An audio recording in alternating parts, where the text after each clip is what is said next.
অভ্যুত্থানের স্বপ্ন ধারণ করে ত্রয়োদশ সংসদে যে প্রথম অধিবেশন শুরু হয়েছিল, প্রধানমন্ত্রী তারেক রহমানের সমাপনী বক্তব্যের মধ্য দিয়ে আজ বৃহস্পতিবার সেই অধিবেশন শেষ হয়েছে। এর আগে সংসদের আলোচনায় অংশ নিয়ে বিরোধী দলীয় নেতা ডাক্তার শফিকুর রহমান আর্থিক খাতে বিশৃঙ্খলা, বাংলাদেশ ব্যাংকের গভর্নর পদে রাজনৈতিক নিয়োগ, সংস্কার ও গণভোট সহ বিএনপি সরকারের নেয়া নানা সিদ্ধান্তের সমালোচনা করে বলেন, সরকার বিগত 2 মাসে যে জায়গাগুলোতে হাত দিয়েছে তার প্রত্যেকটা জায়গায় জনগণের আকাঙ্ক্ষার বিপক্ষে চলে গেছে।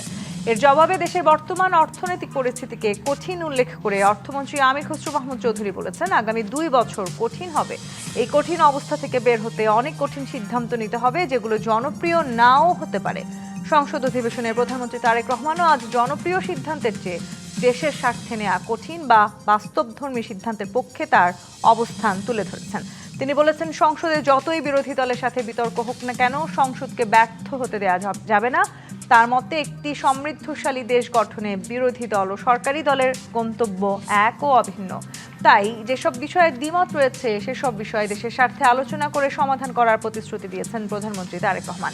অতীতের 12টি সংসদের তুলনায় ত্রয়োদশ সংসদের প্রথম অধিবেশন কোথায়, কেমন নজির তৈরি করলো, জনপ্রত্যাশা পূরণে কি সঠিক ভূমিকা রাখতে পেরেছে সরকার ও বিরোধী দল, সর্বোপরি সংসদের প্রথম অধিবেশন নিয়ে রাজনীতিকদের কার কেমন মূল্যায়ন, এসব নিয়ে আলোচনায় আজ রাজখান স্টুডিওতে আছেন বিএনপির সাবেক সংসদ সদস্য, স্থানীয় সরকার বিষয়ক সহ সম্পাদক শাম্মী আক্তার, আছেন বাসদের সহ সাধারণ সম্পাদক রাজিকুজ্জামান রতন এবং আছেন নাগরিক পার্টির যুগ্ম সদস্য সচিব আলাউদ্দিন মোহাম্মদ। স্বাগত জানাচ্ছি আজকের রাজখানে। আলাউদ্দিন মোহাম্মদ, আপনাকে দিয়ে শুরু করছি।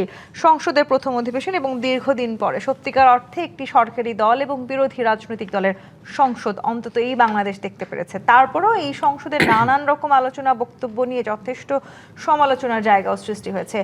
আজকে যে বক্তব্য সেই দিকেও যদি আমি দেখি, প্রধানমন্ত্রী বারবার বলেছেন যে এই এখন আসলে বাংলাদেশের যে পরিস্থিতি, সেই পরিস্থিতিতে জনপ্রিয় সিদ্ধান্তের চাইতে বাস্তবসম্মত এবং রাষ্ট্রের জন্য আসলে যে সিদ্ধান্তগুলো গুরুত্বপূর্ণ, ঠিক সেটা কি বিবেচনা করা হবে, সেভাবেই সিদ্ধান্তগুলো নেওয়া হবে।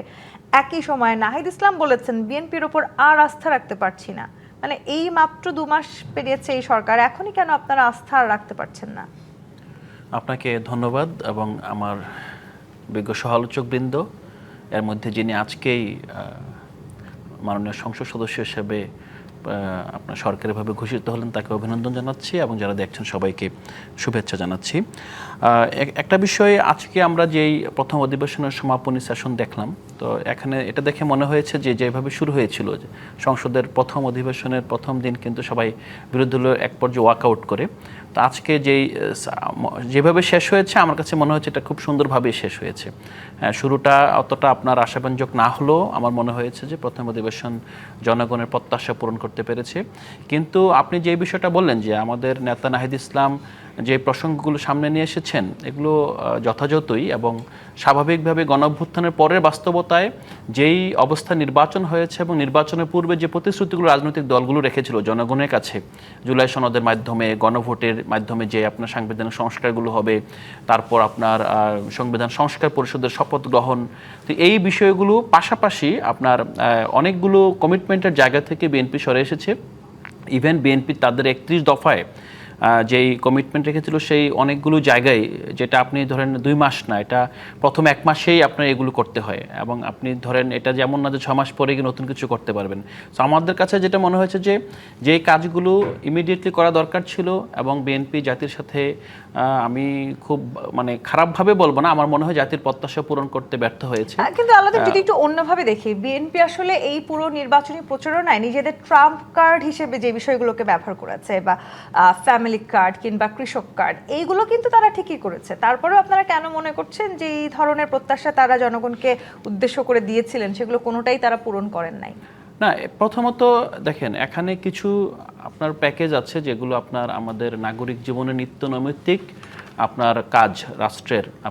আপনি যে কার্ডের কথা বলছেন, এই কার্ডগুলো কিন্তু সোশ্যাল সেফটি নেটের আন্ডারে বিভিন্নভাবে কিন্তু আপনার প্রান্তিক মানুষদের জন্য বিভিন্ন প্যাকেজ আছে।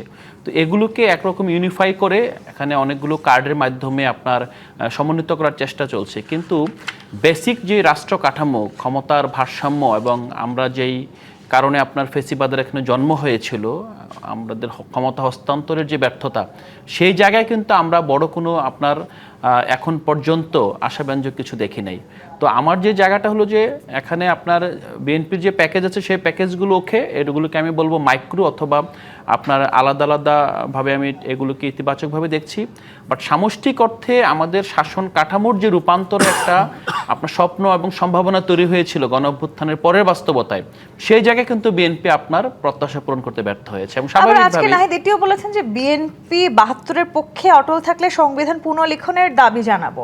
মানে বারবার আসলে সংবিধান পুনর্লিখন হবে, মানে এটাও কি আসলে আপনারা মানে কি মনে করছেন যে না, না। কেন আসলে একটা সময় আপনাদের নেতাকর্মীদেরকে এটাও বলতে শোনা গেছে যে আসলে সংবিধান ছুঁড়ে ফেলতে হবে? সংবিধান কেন ছুঁড়ে ফেলতে হবে? না, প্রথমত যেই সংবিধান ৭২-এর সংবিধান নিয়ে কিন্তু শুধুমাত্র আমাদের নেতাই না, ইভেন বিএনপির সম্মানিত সংসদ সদস্যরাও কিন্তু অনেকেই সংসদেই বলেছেন যে বাংলাদেশের সংবিধান বাংলাদেশের জনগণের দ্বারা নির্বাচিত প্রতিনিধিদের দ্বারা আসলে রচিত হওয়া উচিত।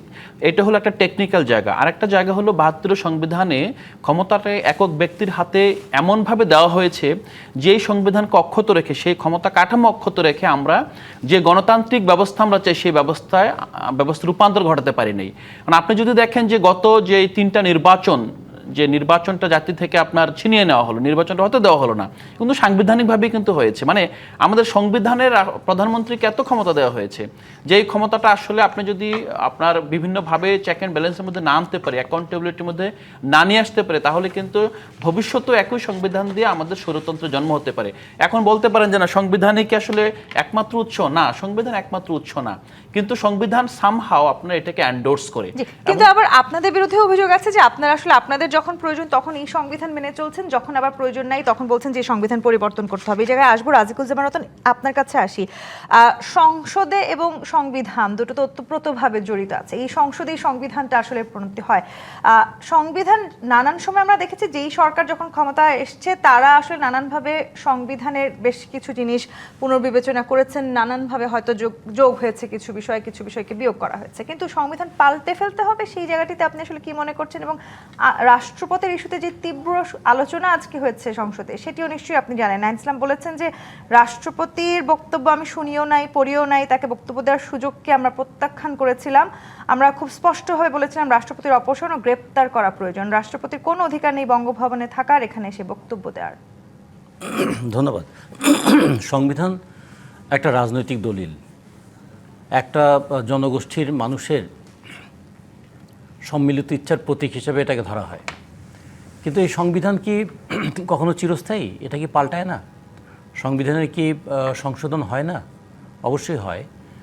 আমেরিকার সংবিধান যদি ধরি 1776 সাল থেকে, এবং সেটা পাশ হয়েছে 1783 সাল, এর মধ্যে তো বহুবার সংশোধন হয়েছে, সংবিধানটা আছে। ব্রিটেনের কোনো সংবিধান নাই, লিখিত সংবিধান নাই, কিন্তু তাদের যে কনভেনশনগুলো আছে সেগুলো তারা যেগুলো কনভেনশন হিসেবে গ্রহণ করে তা নিয়ে তারা চলছে। ভারতের সংবিধান 1947 সালে ভারত হওয়ার পরে সংবিধান হয়েছে 1953 সালে, 6 বছর লেগেছে সংবিধান হতে। সেই সংবিধান তো আছে। পাকিস্তানের সংবিধান হতে 9 বছর সময় লেগেছিল। 47-এ পাকিস্তান হয়েছে, 56 সালে গিয়ে সংবিধান হয়েছে। কারণ সংবিধান করা নিয়ে এত জটিলতা ছিল যে কী হবে সংবিধান। এবং সেই সময় তৎকালীন জামাত ইসলামও একটা প্রশ্ন তুলেছিল, কাকে কাফের ঘোষণা করতে হবে, কাকে অমুসলিম ঘোষণা করতে হবে। বিচারপতি মুনিরের নেতৃত্বে একটা কমিশন হয়েছিল। সেই কমিশনে তিনি সমস্ত ইসলামের বিশেষজ্ঞ বলে যারা পরিচিত তাদেরকে ডেকে নিয়ে এসেছিলেন। তাদের সবার মতরত নেওয়ার পরে তিনি বললেন, আমি তো মানে পাজলড হয়ে গেলাম। একজন যাকে সহি মুসলমান বলছেন, আরেকজন বলছেন ওইটা মানলে তিনি পরিপূর্ণ কাফের হয়ে যাবেন। ফলে তিনি এটার কোনো সিদ্ধান্তে আসতে পারেন নাই যে কাকে আসলে মুসলমান বলা হবে, কাকে মুসলমান থেকে বাতিল করা হবে। এই রকম নানা জটিলতার মধ্যে দিয়ে 1956 সালে গিয়ে পাকিস্তানের সংবিধান হয়েছে। 9 বছর লেগেছিল একটা রাষ্ট্রের সংবিধান হতে। তো ফলে পাকিস্তান কি এখন সেই সংবিধান নিয়ে চলছে না? পাকিস্তান তো 27 বারের মতো সংবিধানের সংশোধন নিয়ে আসছে, ভারতেও এরকম বহুবার সংশোধন নিয়ে আসছে। তো ফলে সংবিধানের সংশোধন এক জিনিস, আর সংবিধান যেহেতু মুক্তিযুদ্ধের মধ্য দিয়ে একটা রাষ্ট্রের গড়ে ওঠা সংবিধান, মুক্তিযুদ্ধের ব্যাপারে যাদের আপত্তি ছিল তাদের প্রত্যেকেরই সংবিধান ছুঁড়ে ফেলার একটা প্রবণতা ছিল। আর যারা এই সংবিধানের অগণতান্ত্রিক বিষয়গুলো চিহ্নিত করেছে তারা সংবিধান সংশোধন করার কথা বলেছে। যেমন আমরা বাসদের পক্ষ থেকে আমরা সবসময় সংবিধান সংশোধনের কথা বলেছি, কারণ সংবিধানের শুরুতে অনেকগুলো দুর্বলতা নিয়ে এই সংবিধানটা ছিল, সেই দুর্বলতাগুলো দূর করতে হবে। এবং দূর করার ক্ষেত্রে দুটো উপায় আছে। একটা হলো পার্লামেন্ট, যেখানে সংবিধান সংশোধন করা যায়, আর একটা হচ্ছে বিপ্লব, যার মধ্যে দিয়ে নতুন সংবিধান রচনা করা যায়। যেদিন বাংলাদেশে একটা বিপ্লব হবে, আমরা যদি সমাজতান্ত্রিক বিপ্লব যেদিন করব সেই দিন নতুন করে সংবিধান তৈরি করব। যতদিন পর্যন্ত সেই বিপ্লবটা না হচ্ছে ততদিন পর্যন্ত এই সংবিধানের যে দুর্বলতাগুলো আছে সেগুলো চিহ্নিত করতে থাকবো, তার বিরুদ্ধে কথা বলতে থাকবো এবং দাবি তুলতে থাকবো সেই দুর্বলতাগুলো সংশোধন করা হোক। রাষ্ট্রপতির ইস্যুতে আসলে যে বিতর্ক এখন তারপরে আসি, তাহলে এটা নিয়ে এটা খানিকটা সাংঘর্ষিক বলেও মনে করছেন? এখন ধরুন দুটো বিষয় আছে। কখনো কখনো হয় কি যে রাজনৈতিক বক্তব্য এবং রাজনৈতিক প্রক্রিয়া দুটোর মধ্যে একটা পার্থক্য হয়ে যায়। রাজনৈতিক বক্তব্য এই রাষ্ট্রপতিকে আমরা মানি না ব্যক্তি হিসাবে, কিন্তু যখন রাষ্ট্রপতি একটা পদ তখন কি হয়, তখন অন্তর্বর্তীকালীন সরকার কি এই রাষ্ট্রপতির কাছে শপথ নেয়নি? তাহলে ব্যক্তি হিসেবে একটা জিনিস, পদ্ধতি হিসেবে আর একটা জিনিস, এই জিনিসগুলো কিন্তু সবসময় খেয়াল রাখতে হবে। রাজনীতিতে এই দুটো জিনিসেরই কখনো কখনো ব্যালেন্স হয়, কখনো কখনো কন্ট্রাডিকশন হয়। রাজনীতি এভাবে চলতে থাকে। কিন্তু যে জিনিসটা একটু খুবই আমার কাছে খারাপ লাগলো শুনে, যে একজন মাননীয় সংসদ সদস্য তিনি বলছেন আমি শুনিও নাই, পড়িও নাই। আচ্ছা, না শুনতে পারি, আমার বিরোধের কারণে নাও শুনতে পারি, কিন্তু পত্রিকা যখন ছাপা হবে তখন কি পড়বও না একটু? তাহলে এখন আমি আমার চরম প্রতিপক্ষ যে তারও মতটা তো আমি দেখব যে তিনি কি মতটা দিচ্ছেন, তারপরে সেই মতটার চেয়ে উন্নততর কোনো মত থাকলে সেটা আমি উপস্থাপন করব। যদি বলি এটা গণতান্ত্রিক বিরোধিতার প্রশ্ন, যে কাউকে ছুঁড়ে ফেলা, কাউকে হত্যাযোগ্য করা, কাউকে বাতিল করে যাওয়া, এই কথা তো রাজনীতিতে হয় না। রাজনীতিতে সেই পরিবর্তনটাই কিন্তু আমরা আসলে এবারে অন্তত দেখতে চাইছিলাম। শামী আক্তার, আপনাকে শুরুতে অভিনন্দন। আজকে যদিও আপনাকে আমার সাবেক সংসদ সদস্য বলতে হয়েছে কারণ শুধু গেজেট প্রকাশিত হয়েছে, আশা করছি পরবর্তী অনুষ্ঠানে আমি আপনাকে সংসদ সদস্য বলতে পারবো। মিষ্টি না খাওয়ানো পর্যন্ত আমরাও এন্ডোর্স করছি না। শামী আপা, যেই জায়গাটিতে ছিলাম আসলে প্রথম অধিবেশনটা আসলে কেমন হয়েছে? এই প্রথম অধিবেশনে অন্যতম যে বিষয়টি নিয়ে আলোচনা হয়েছে সেটা হচ্ছে জুলাই সনদ। বিরোধী দলের চিফ হুইপ নাহিদ ইসলাম বলেছেন ৭২-এর সংবিধান আওয়ামী লীগ কলুষিত করেছে, জুলাই সনদ কলুষিত করেছে বিএনপি। এই জুলাই সনদ আসলে কলুষিতটা কেন করলো বিএনপি? জুলাই সনদ তো সবারই ছিল, সবার হওয়ার কথা। ধন্যবাদ আপনাকে এবং সহ আলোচক আছেন রতন ভাই এবং এনসিপির নেতা, তাদেরকে শুভেচ্ছা জানাচ্ছি। এবং প্রথমেই আপনার প্রশ্নটা ছিল যে হচ্ছে এই অধিবেশন কেমন ছিল বা কেমন হয়েছে। দেখুন, প্রথম দিকে তারা যে ওয়াকআউটটা করেছিল এটা তো সংসদীয় যে প্রথা আছে এটার মধ্যে ওয়াকআউট করা বা এগুলো আছে, এগুলো চলে। তো ওয়াকআউট করলেও তারা কিন্তু পরবর্তীতে আবার জয়েন করেছেন, তাই না? সুতরাং এটা একটা স্বাভাবিক প্রক্রিয়া। কিন্তু আমরা যদি দেখি যে আওয়ামী লীগ যেরকম ১৭৩ দিন হরতাল করেছিল বা সংসদে জয়েন করেনি বা সংসদ থেকে বের হয়ে এসেছিল, এই কাজগুলো করেছিল, এই কাজটা তো এই বিরোধী দল করেনি। ঠিক আছে? তো আমরা যদি এই বিষয়গুলো দেখি যে তারা ডিবেট করেছেন, পার্লামেন্টারি ডিবেট যেটা হয় সেটা তারা করেছেন, কিন্তু তারা সংসদ বর্জন করেননি। যেহেতু সংসদ বর্জন করেননি, তাহলে রাজনৈতিক প্রক্রিয়াটা স্বাভাবিক রাখার জন্য যেই চর্চাটা দরকার সেটা তারা কন্টিনিউ করে গেছেন। সেই দিক থেকে যদি আমরা দেখি তাহলে আমি মনে করি যে এই অধিবেশন মোটামুটি ভালোই হয়েছে। কারণ যদি অতীতের মতন বর্জন প্রক্রিয়াটা থাকতো তাহলে মানুষের মধ্যে একটা হয়তো নেতিবাচক প্রক্রিয়া, মানে নেতিবাচক একটা অনুভূতি হতো মানুষের মধ্যে, সেটা তো হয়নি। এই দিক থেকে দেখলে মোটামুটি ঠিক আছে। এই প্রক্রিয়া গঠনমূলক সমালোচনা হতে পারে, সংসদীয় বিতর্ক হতে পারে, সবই সংসদীয় রীতিনীতির মধ্যেই পড়ে। সুতরাং সব কিছু মিলিয়ে আমি মনে করি যে মোটামুটি ঠিক আছে এটা। আরেকটা প্রশ্ন ছিল আপনার, হচ্ছে কি নাহিদ সাহেব বলেছেন যে হচ্ছে ৭২-এর সংবিধান আওয়ামী লীগ কলুষিত করছে। বিএনপি কলুষিত করেনি। বিএনপি বাংলাদেশের গণতন্ত্রকে মানে মুক্তি যেটাকে দেওয়া, যে ধরেন একটা ফ্যাসিস্ট সরকার যে গণতন্ত্রকে অবরুদ্ধ করে রেখেছিল সেই জায়গা থেকে মানুষের ভোটিং রাইট ফিরিয়ে দেওয়া এবং গণতন্ত্রকে মুক্ত করা, এটা বিএনপি করেছে। এবং বিএনপি বারবার যেটা দাবি করেছে যে আপনার জুলাই সনদে বিএনপি নোট অফ ডিসেন্ট ছাড়া যেই সব জায়গায় বিএনপি স্বাক্ষর করেছে, বিএনপি যেইগুলোকে একমত পোষণ করেছে, সেই জায়গাগুলোতে বিএনপি একটি অক্ষরও নড়চড় করবে না। জুলাই সনদের প্রতিটি শব্দ, প্রতিটি অক্ষর বাস্তবায়ন করা হবে যেগুলো বিএনপি স্বাক্ষর করেছিল। এখন বিএনপির স্বাক্ষরের বাইরে যদি অন্তর্বর্তীকালীন সরকার ছলচাতুরি করে কোনো কিছু চাপিয়ে দেওয়ার চেষ্টা করে থাকে, সেটা তো সেই দায়িত্ব তো বিএনপি নেবে না, সেই দায়ভার তো বিএনপি নেবে না, তাই না? তো সেই জায়গায় বিএনপি এটা খুব পরিষ্কার করে বলেছে যে জুলাই সনদে যেই ক্লজগুলোতে তারা নোট অফ ডিসেন্ট দিয়েছে ওগুলো ছাড়া যেগুলোতে তারা স্বাক্ষর করেছে, একমত পোষণ করেছে, সেগুলো তারা বাস্তবায়ন করবে। এটাতে অন্য কারো চিন্তিত হওয়ার কিছু নেই।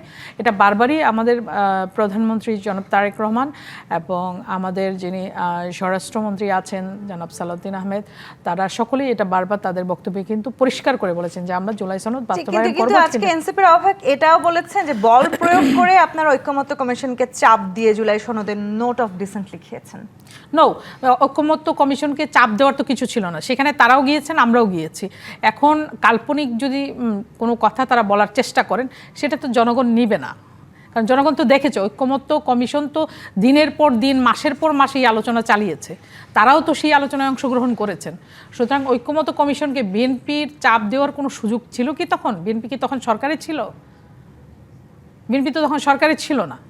অন্যান্য বিরোধী রাজনৈতিক দলগুলো বলার চেষ্টা করছে বিএনপি আসলে নানানভাবে একটা ইঞ্জিনিয়ারিং করেছে ইলেকশন হওয়ার আগ মুহূর্ত পর্যন্ত বা ইলেকশন পর্যন্ত, সেই সময় নানানভাবে আপনার নানান দিক দিয়ে চাপ প্রয়োগ করার চেষ্টা করেছেন। এই নোট অফ ডিসেন্টগুলো কি সেভাবেই চাপ প্রয়োগ করে করা কিনা? নো, আমরা ইঞ্জিনিয়ারিং করেছি সেটার প্রমাণ কি যে আমরা ইঞ্জিনিয়ারিং করেছি? সেই সময়ে নানানভাবে নানান জায়গায় ইঞ্জিনিয়ারিং করেছি, সেটার প্রমাণ কি? সেটার তো কোনো প্রমাণ নেই। তারা এখন কাল্পনিকভাবে অনেক কিছু বলতে পারেন, কিন্তু এটা প্রমাণ করার তো কোনো সুযোগ নাই যে বিএনপি ইঞ্জিনিয়ারিং করেছে। তারাও নির্বাচনে অংশগ্রহণ করেছেন, আমরাও নির্বাচনে অংশগ্রহণ করেছি। তারাও প্রচারণা করেছেন, আমরাও প্রচারণা করেছি। তারাও জনগণের কাছে গিয়েছেন, আমরাও গিয়েছি। প্রকারান্তরে তারা জান্নাতের টিকিট বিক্রি করেছেন, আমরা কোনো জান্নাতের টিকিটের দায় দায়িত্ব নিয়ে নেই, কারণ এটা আল্লাহ তাআলা নির্ধারণ করেন কে জান্নাতে যাবে আর কে জাহান্নামে যাবে। সুতরাং আমাদের যেহেতু সেই সুযোগ ছিল না, আমরা সেখানে ফ্যামিলি কার্ডের কথা বলেছি, কৃষক কার্ডের কথা বলেছি, যেগুলো মানুষ পজিটিভলি নিয়েছে এবং মানুষ আমাদেরকে আস্থায় নিয়েছে, মানুষ আমাদেরকে ভোট দিয়েছে। সেখানে তারা ইঞ্জিনিয়ারিংয়ের গন্ধ পেলে তো আমাদের করার কিছু নেই। কিন্তু আপনারা যখন বলছেন মানুষ আপনাদেরকে আস্থা নিয়েছেন, ঠিক একই সময় বিরোধী রাজনৈতিক দলগুলো বলার চেষ্টা করছে 2 মাসে আপনারা মানুষের আস্থা থেকে দূরে সরে যাচ্ছেন। প্রথম অধিবেশনে আসলে নানানভাবে আমরা বাকবিতণ্ডাও হতে দেখেছি, নানানভাবে আসলে বাকযুদ্ধ হতে দেখেছি। সেই আলোচনায় আসবো। জিপিএইচ ইস্পাত নিবেদিত রাজকাহন থেকে বিরতি নিয়ে ফিরছি, সাথেই থাকুন। জিপিএইচ ইস্পাত নিবেদিত রাজকাহন দেখছেন, রাজেকুজ্জামান রতন। বিরোধী রাজনৈতিক দলের নেতাকর্মীরা যখন বলার চেষ্টা করছেন বিগত 2 মাসে সরকার যেই জায়গাগুলোতেই হাত দিয়েছে প্রত্যেকটা জায়গায় জনগণের আকাঙ্ক্ষার বিপক্ষে চলে গেছে। একই সময়ে অর্থমন্ত্রী বলেছেন যে এই মুহূর্তে বাংলাদেশের অর্থনৈতিক পরিস্থিতি খুবই কঠিন এবং সেই সময়টাতে আগামী 2 বছর বাংলাদেশের জন্য খুবই কঠিন হতে যাচ্ছে। এখন আসলে যে আমরা এই সংসদে যেই বাকবিতণ্ডা দেখেছি, যেভাবে আসলে বিতর্ক তৈরি হতে দেখলাম, সেখানে একসাথে কাজ করার সম্ভাবনা কতখানি দেখছেন? পার্লামেন্টে যখন একটা সরকারি দল এবং বিরোধী দল থাকে, ধরেই নিতে হবে যে সেখানে বিরোধিতা থাকবেই। ফলে একসাথে কাজ করাটা আসলে হয় না। যেটা হয় একটা মতামত গঠন হয়, জনগণ সেটা বিচার করে, আর শেষ পর্যন্ত পার্লামেন্টে যে কোনো বিল পাস হয় সংখ্যাগরিষ্ঠতার ভিত্তিতে। ফলে সবাই মিলে একসাথে, খুব রেয়ার 2-1 কেস ছাড়া সাধারণত একসাথে সবাই কাজ করে না। ফলে পার্লামেন্টারি পলিটিক্সে এটা ধরেই নিতে হবে যে প্রত্যেকটা প্রশ্নের একটা পক্ষ বিপক্ষ থাকবেই। কিন্তু বিষয়টা হতে হবে এটার মধ্যে যুক্তিটা কতটুকু আছে। যেমন ধরুন, সামনে খুব কঠিন অর্থনৈতিক সময় আসছে, সেটা আমরা বিশ্ব পরিস্থিতি দেখলেও বুঝবো, বাংলাদেশের পরিস্থিতিটা দেখলেও বুঝবো। বাংলাদেশ থেকে যে পরিমাণ টাকা পাচার হয়েছে বলে কথা বলা হয়েছে, তো সেই পাচারকৃত অর্থ যদি ফেরত না আসা হয়, আমাদের পার্লামেন্টে উল্লেখ করা হয়েছে যে আমাদের খেলাফি ঋণের পরিমাণ 18 লক্ষ কোটি টাকা যদি আমাদের ঋণ দেওয়া হয়ে থাকে, তার মধ্যে 6 লক্ষ কোটি টাকা হচ্ছে খেলাফি ঋণ। আজকে আবার আমাদের প্রধানমন্ত্রী বলেছেন যে বাংলাদেশ 30 লক্ষ কোটি টাকার ঋণের দায়ে জর্জরিত বাংলাদেশ। মানে আমাদের বাংলাদেশের টোটাল ঋণের পরিমাণ দেশে বিদেশে 30 লক্ষ কোটি টাকা। তাহলে এগুলো তো সুদ দিতে হয়, আসল সুদ দিতে হয়, এই তো চাপের মধ্যে আমরা আছি। তাহলে খেয়াল করতে হবে যে আগামীতে সরকার সেই পরিকল্পনাগুলো গ্রহণ করবে যাতে জনগণের স্বার্থ রক্ষা হয়, লুটপাটকারী দুর্নীতিবাজদেরকে তাদের কাছ থেকে টাকাটা উদ্ধার করা হয়। কিন্তু আজকেই আবার দেখলাম খবর আসছে, এই যে অন্তর্বর্তীকালীন সরকার নির্বাচনের 3 দিন আগে আমেরিকার সঙ্গে যে চুক্তিটা করে গেলেন যে বোয়িং কিনতে হবে আমাদের, সেই বোয়িং কেনার জন্য আজকে আবার চুক্তি হয়ে গেল, সেটা যে 40,000 কোটি টাকা দিয়ে বোয়িং কেনা হবে। আমি একটু বসে বসে হিসাব করছিলাম, এখানে 40,000 কোটি টাকায় 14টা বিমান কিনতে হবে, প্রতিটা বিমানে 3,000 কোটি টাকা। আমাদের বিমান বেশি মানে হেলিকপ্টার দরকার না হিমাগার দরকার, হেলিকপ্টার দরকার না হামের টিকা দরকার, এই প্রশ্নগুলো অন্তর্বর্তীকালীন সরকার ভাবে নাই। বর্তমানে সরকারও কি এই জিনিসগুলো ভাববে না? যেমন ধরুন 3,000, কিন্তু এই সরকার বলেছে যে বাস্তবধর্মী এবং আসলে কঠিন, যত কঠিনই হোক সিদ্ধান্ত সেটাই নেওয়া হবে। কঠিনটা যদি এরকম হতো যে একটা বিমানের টাকা 3,000 কোটি টাকা, সেটা দিয়ে একটা বড় ধরনের হিমাগার তৈরি করা যেত। এখানে আমরা দেখলাম প্রায় 200টা, এবং 200টা হিমাগার তৈরি করতে পারলে এখানে প্রতিটা হিমাগারে গড়ে 7,500 টন যদি আলু রাখা যেত, তাহলে আমাদের আলু চাষিদের দুর্ভোগ থেকে আলু চাষিরা বাঁচত, এবং আমরাও যারা ভোক্তা তারাও ঠিক ভাবে আলুটা পেতে পারতাম। নীতিনির্ধারকরা আসলে যে সিদ্ধান্তগুলো নিচ্ছেন, তাহলে আমরা কি করতে পারতাম, আমরা এখানে 200টা হিমাগার তৈরি করতে পারি একটা প্লেনের টাকা দিয়ে। সেই সিদ্ধান্তগুলো আসলে তারা কতখানি এই সিদ্ধান্ত তারা নেবেন কিনা। আর একটা বিষয় আমরা যদি দেখি যে সামনে বাজেট আসবে, এই বাজেটে কি আমরা দেখব যে শিক্ষায়, কৃষিতে এবং আমাদের স্বাস্থ্যে বরাদ্দটা কীরকম হবে? এই জায়গাগুলোতে আসবো। আলাউদ্দিন মাহমুদ, আপনার কাছে আসি।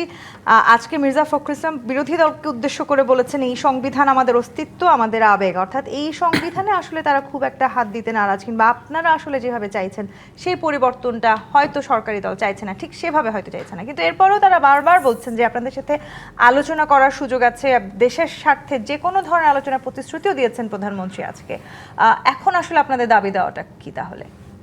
না, প্রথমত এখানে একটা বিষয়কে বুঝতে হবে, আমরা গত 15 বছর যে অবস্থায় ছিলাম, বিশেষ ফেসিবাদের আমলের কথা বলছি, তখন কিন্তু মির্জা ফখরুল ইসলাম আলমগীর সাহেব এই কথা বলেন নাই। হ্যাঁ, আমাদের প্রয়াত বেগম খালেদা জিয়া তিনি কিন্তু এক সময় এবং জনগণের সামনে বলেছেন যে যেদিন জনগণের শাসন প্রতিষ্ঠিত হবে সেদিন সেই সংবিধান ছুঁড়ে ফেলা হবে। আমাদের কিন্তু সংবিধানের প্রতি আমাদের কোনো বিদ্বেষ নাই, আমাদের একটা জায়গায় ভয় আছে। সেই ভয়টা হলো, আমরা আগে দেখেছি সংবিধানকে আপনার ধর্মগ্রন্থের মতো করে দেখা হয়েছে, এবং যতবার নির্বাচন হয়েছে বলে যে সাংবিধানিক ধারাবাহিকতা রক্ষার নির্বাচন। যখনই আপনার বিরোধী দল তখন সরকারকে চাপ দিয়েছে তত্ত্বাবধায়ক সরকার এস্টাবলিশ করো, এবং সারা দেশ আপনার অচল করে দিয়েছে, বলছে সংবিধানে তত্ত্বাবধায়ক সরকার নাই। মানে এটা সংবিধান একটা লিভিং ডকুমেন্ট, যেটা আপনার রতন ভাই খুব সুন্দরভাবে বললেন। এখন লিভিং ডকুমেন্ট, এই চুক্তি জাতির আশা আকাঙ্ক্ষার প্রেক্ষিতে নবায়ন হতেই পারে। 72 নিয়ে আমাদের কোনো ইস্যু নাই। ইস্যুটা হলো আপনি ইভেন যেটা আমাদের সংসদে নাহিদ ইসলাম ইতিমধ্যে বলেছেন, আমি রিপিট করব না, 71-এর যেই স্বাধীনতার ঘোষণাপত্র, সেই ঘোষণাপত্র তো 72-এর সংবিধান রিফ্লেক্ট করে নাই। স্বাধীনতার ঘোষণাপত্র যে 3টা মূল নীতি ছিল, সেটা আপনার 72-এর সংবিধানে এসে আওয়ামী লীগের মূলনীতি হয়ে গিয়েছে। পরবর্তীতে যখন আপনার 79 সালে আবার আওয়ামী লীগের পরে প্রথম আপনার যথাযথভাবে আপনার সংসদ বসে, তখনও কিন্তু একই আলোচনা হয়েছিল। আরেকটা বিষয় হলো যে এমন না, ধরেন 71-কে ধারণ করা না করার সাথে এই সংবিধানের আপনার আমূল পরিবর্তন, এটা আপনার 71-এর সাথে এটা সম্পৃক্ত না, বরং 71-এর চেতনায় যদি আমি বলি যে 71-এ তো মূলত আমরা শত্রু নির্বাচনের ফলাফল না মেনে নেওয়া এবং আপনার ক্ষমতা হস্তান্তর অস্বীকৃতির জায়গাটা থেকেই তো আপনার 71 হয়েছিল মূলত। তো সেই জায়গা থেকে যদি বলেন, আমরা তো বারবার দেখেছি সংবিধানের দোহাই দিয়ে কিন্তু আমরা বারবার একই ফেসিবাদ ফিরে আসছে। এখন এই 24-এর গণঅভ্যুত্থানের পর একটা বড় সম্ভাবনা তৈরি হয়েছিল। সম্ভাবনাটা এমন না যে আপনার একবার 72-কে মুছে ফেলা, না, 72-এর সংবিধানে অনেক ভালো দিক আছে, সেই ভালো দিকগুলো রাখেন আপনি, কিন্তু যেই জায়গায় আপনার নিবর্তনমূলক আইন আছে, বিশেষ ক্ষমতা আইন আছে, তারপর সেখানে যেগুলো আপনার গণতন্ত্রকে হরণ করছে বলে কোন অর্থে আপনার প্রধানমন্ত্রীর ক্ষমতা, নির্বাহী বিভাগের ক্ষমতাকে এত বেশি দেওয়া হয়েছে, যেখানে আপনার বিচার বিভাগ বলেন কিংবা অন্যান্য যে আপনি স্থানীয় সরকারের স্বাধীনতা দেওয়া কিংবা স্থানীয় সরকারের যে স্বতন্ত্রতা বজায় রাখা, অনেকগুলো জায়গায় এটাকে আপনার এটা ব্যাহত হচ্ছে।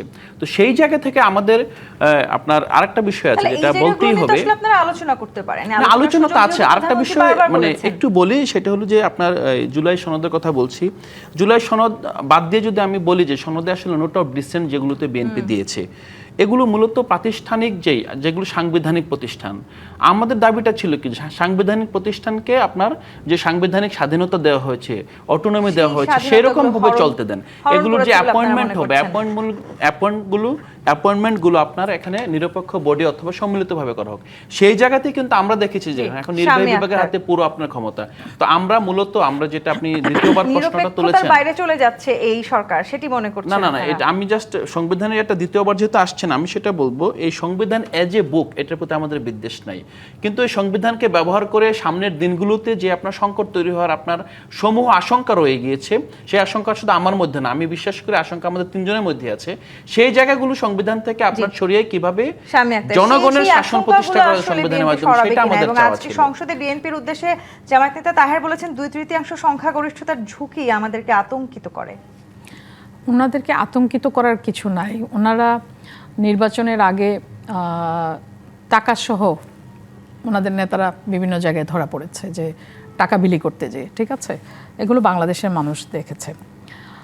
আর আন্দোলন সংগ্রামের মধ্য দিয়ে গত 17 বছরে আমরা যে লড়াইটা লড়েছি সেটা এনসিপি 2 মাস বা 3 মাস লড়ে মানে ফলাফলে পৌঁছে গেছে, এটা কিন্তু ঠিক না। সকলের সম্মিলিত প্রচেষ্টায় আমরা একটা জায়গায় এসেছি। সুতরাং তারা এত আতঙ্কিত কেন হচ্ছে? বারবার তো বিএনপি গণতন্ত্রকে মানুষের দোরগোড়ায় নিয়ে গেছে, বারবার তো যে গণতন্ত্রকে গলা টিপে হত্যা করা হয়েছে, কুক্ষিগত করা হয়েছে, একনায়কতন্ত্র কায়েম করা হয়েছে, সেই জায়গা থেকে বিএনপি তো সেই গণতন্ত্রকে পুনরুদ্ধার করেছে, বিএনপি মানুষের দোরগোড়ায় সেটি নিয়ে গিয়েছে। সুতরাং এত আতঙ্কিত হওয়ার কিছু নেই। বিএনপি দেশের কল্যাণে, দেশের স্বার্থে, মানুষের স্বার্থে যে পদক্ষেপ নেওয়া দরকার সেই কমিটমেন্ট করেই কিন্তু রাষ্ট্র পরিচালনার দায়িত্ব নিয়েছে। এখন যেটা বলা হয়েছে যে বিএনপি কি ক্ষমতার ভারসাম্য যেটা নিয়ে ওরা এবারের এই প্রথম অধিবেশনে প্রাইম মিনিস্টারের ক্ষমতা, সংবিধানের পরিবর্তন, প্রাইম মিনিস্টারের ক্ষমতা মানে নির্বাহী ক্ষমতা অনেক বেশি, যেটা নিয়ে সে তার মানে শঙ্কার কথা বলেছে। বিএনপি কিন্তু তার 31 দফায় পরিষ্কার করে বলেছে যে প্রধানমন্ত্রী এবং রাষ্ট্রপতির মধ্যে ক্ষমতার যে ভারসাম্য সেটি প্রতিষ্ঠার জন্য পদক্ষেপ গ্রহণ করা হবে। সুতরাং বিএনপি যে সংস্কারগুলো দিয়েছিল অন্য কোনো রাজনৈতিক দলগুলো তো সেটা দেয়নি।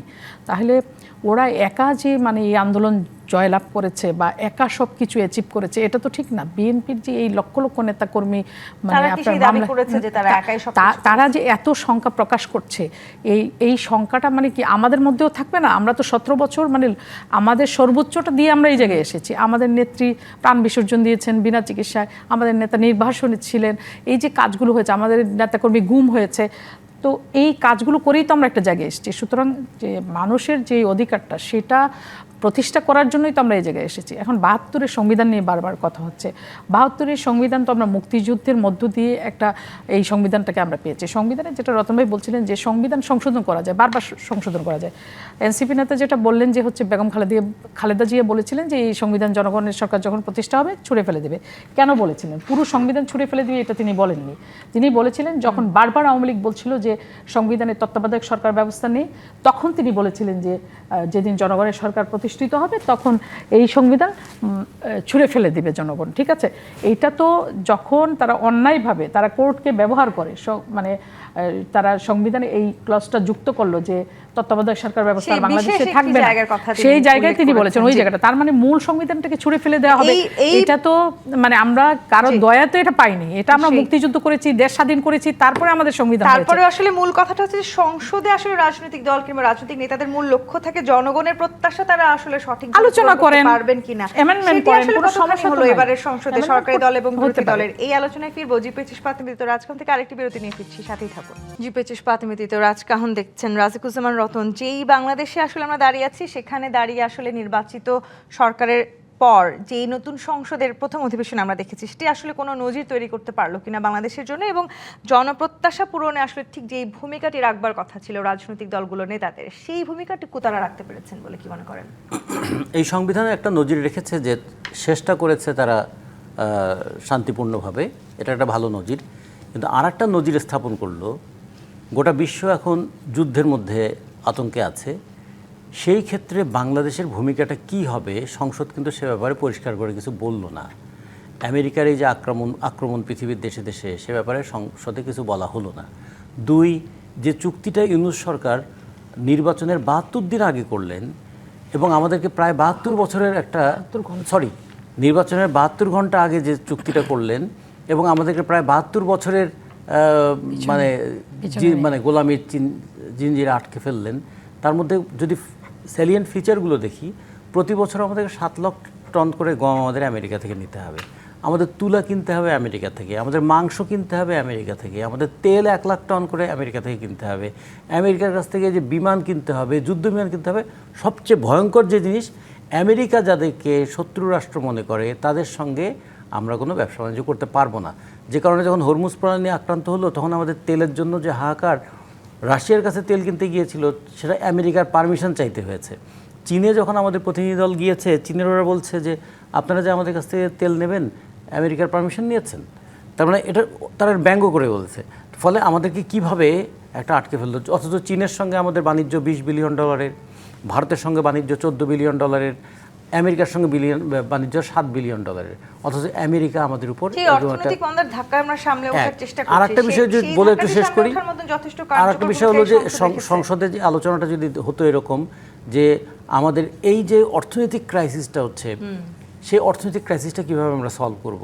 কিন্তু আমরা দেখলাম আমরা সংস্কার, সনদ এবং মসনদে থাকা এবং সনদ নিয়ে এই দুটো নিয়ে বিতর্ক করে আমাদের সময়টা পার করলাম। এটাতেই আসতে চাই, একটি পুরো সংসদের প্রথম অধিবেশন সত্যিকার অর্থে কি শুধু সনদ এবং মসনদে কিভাবে থাকা যায় সেটাতেই আটকে ছিল? আজকে শেষটা আমি করি। নাহিদ ইসলাম বলেছেন যে সংসদে সরকারি দলের সদস্যরা যেভাবে স্তুতি করেছে সংবিধান সংস্কার পরিষদকে বাতিল, গণভোটকে অস্বীকার, তাতে আমি অনেক হতাশ হয়েছি। হতাশা থেকে বেরিয়ে আসার পথটা কি আপনারা খুঁজে পেয়েছেন কিনা? না, প্রথমত আপনার বিএনপি সরকার যেটা করেছে সেটা তো আসলে একটা ঐতিহাসিক রেকর্ড হিসেবে থাকবেই। বিরোধী দলের জন্য এখানে খুব খারাপ হয়েছে তা বলবো না, বিরোধী দলের রাজনীতির সুযোগ তৈরি হয়েছে। কিন্তু মূলত খারাপ হয়েছে জনগণের, যে জনগণ বারবার আসলে রক্ত দেয়, জনগণ আন্দোলনে অংশগ্রহণ করে, কিন্তু যখন আবার রাজনৈতিক সেটেলমেন্ট আগের জায়গায় ফিরে যায় তখন জনগণই বঞ্চিত হয়। এখন এটার ফল যেমন সংস্কার হলে অথবা যে প্রতিষ্ঠানগুলোর কথা বলছিলাম, কিংবা ইকোনমিক্যালি যদি আমরা এগিয়ে যাই, এটার মোটা দাগে কিন্তু শুধু রাজনৈতিক দল লাভ হয় তা না, আসলে জনগণ সেখানে লাভবান হয়। তো এই জায়গাটা আমি মনে করব যে এখানে জনপ্রত্যাশা সামহাও, জনগণের প্রত্যাশা তো আমরা বারবার জনগণের কাছে সার্ভে করে দেখতে পারি না, আমাদের সেই সুযোগ নেই, মধ্যবর্তী নির্বাচনও নাই। যদি থাকতো তাহলে হয়তো আমরা এখনই বুঝতাম যে আসলে জনগণ এটা নিয়ে কী ভাবছে। বিশেষ করে গণভোটটাকে পুরোপুরি আপনার বাতিল করে দেওয়া, গণভোটে যে জনগণ রায় দিয়েছে আপনার প্রায় 70% মানুষ, সেইটাকে আপনি আমলেই নিলেন না, এটা তো ইতিহাসে একটা রেকর্ড হিসেবে থাকবে। আরেকটা বিষয় হলো যে হ্যাঁ, এটা সত্য যে অর্থনৈতিক সংকট আলোচনার মধ্যে আরও বেশি করে আসা দরকার, কিন্তু আরেকটা বিষয় হলো যে আমাদেরকে বুঝতে হবে এই সংসদটা কিন্তু বিজনেস অ্যাজ ইউজুয়াল না, যে আরেকটা সংসদ ছিল, নির্বাচন হয়েছে, আপনার এখানে জাস্ট ক্ষমতার হস্তান্তর হয়েছে, নতুন একটা সংসদ আসলো। আমরা লাস্ট কবে এরকম ইন্টারেক্টিভ এবং ইনক্লুসিভ সংসদ পেয়েছি সেটা কিন্তু আমরা মনে করতে পারছি না। সেখানে বিরোধী দলের ভূমিকা নিয়েও তো আসলে প্রশ্ন উঠছে। আপনারা আসলে যেটি বলছিলেন রাজকুজ্জামান রতন, যে শুধু দুটো বিষয়ে অনেক বেশি গুরুত্ব দিচ্ছেন কিনা, অন্যান্য রাষ্ট্রীয় যে গুরুত্বপূর্ণ ইস্যুগুলো ছিল সেগুলো থেকে আপনাদের নজর খানিকটা দূরে কি? না, নজর দূরে না। যেমন আপনার যেই যুক্তরাষ্ট্রের সাথে বাংলাদেশের যে রেসিপ্রোকাল ট্যারিফ এগ্রিমেন্ট, এটা নিয়ে আমরা বিবৃতি দিয়েছি, আমরা পত্রিকায় লিখেছি, কথা বলছি, এবং এটা নিয়ে আমরা স্কেপটিক্যাল। এবং আমরা চেয়েছিলাম যে যেহেতু আপনার একটা চুক্তি হওয়ার 60 দিনের মধ্যে আপনার 60 দিন পরে এটা এনফোর্সমেন্ট হয়, যেমন দেখেন 60 দিন পার হয়েছে, এখন কিন্তু আপনার এই চুক্তিগুলো হচ্ছে, যেমন আলাদা আলাদা করে ওই চুক্তির আওতায় যে বিমান কেনার চুক্তি বলেন, মানে তারপর আপনার অন্যান্য যেই এগ্রিমেন্টগুলো আছে, এটা কিন্তু ইচ্ছা করলে আপনার সংসদে তুলে আপনার এটাকে আপনার হয় যদি রাখতেই হয় কিভাবে রাখতে হবে, তখন আমেরিকার কাছে আমরা বলতে পারতাম দেখো এখানে একটা চুক্তি হয়েছে। এই আলোচনাগুলো আদৌ আপনারা সংসদে করছেন কিনা সেটাই তো সংসদে প্রশ্ন। আমি যতদূর দেখেছি সংসদটা অনেকটাই অনেক প্রসিডিউরের মধ্যে চলে। আপনার স্পিকার কাকে কোন আপনার ইয়ের জন্য, পয়েন্টের জন্য ফ্লোর দিবেন, কোন বিষয়ে আলোচনার জন্য কথা বলবেন, অনেক বেশি আপনার বিধিবদ্ধ আর কি। সো এটা আসলে সাংসদ একজন যদি এখানে থাকতো আমরা জানতে পারতাম যে আলোচনাটা সব কোনোভাবেই সংসদকে ব্যর্থ হতে দেয়া যাবে না। প্রধানমন্ত্রী আজকে কথা বলেছেন, এবং এটিও আমরা বারবার বলতে শুনলাম যে অনেকগুলো ব্যবস্থা নেওয়া হবে যেগুলো জনপ্রিয় নাও হতে পারে। যদি আসলে এই ব্যবস্থাগুলো নেওয়া হয় সেক্ষেত্রে বিরোধী রাজনৈতিক দল ইতিমধ্যে আসলে যে ধরনের কর্মসূচি দিচ্ছে সেই কর্মসূচি বাড়বে, এবং নানানভাবে আবারও একটা অস্থিতিশীল পরিস্থিতি তৈরি হওয়ার শঙ্কাও আপনারা সামনে দেখতে পাচ্ছেন বলে কি মনে হয়?